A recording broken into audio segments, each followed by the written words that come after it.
Welcome to a Foxy Tech Tips tutorial on activating dark mode on YouTube for iPad. If you find this tutorial helpful, please consider subscribing to my channel and liking the video.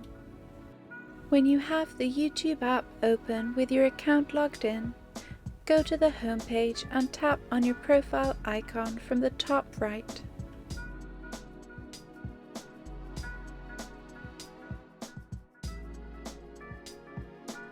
Select Settings from the pop-up menu.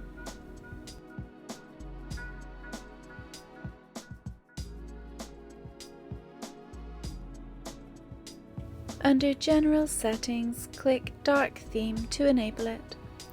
If you don't see Dark Theme, it can also be called Appearance.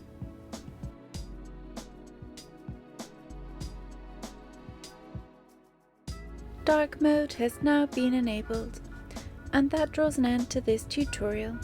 Please like the video if you found it helpful and subscribe to Foxy Tech Tips for more iPad tips and tricks.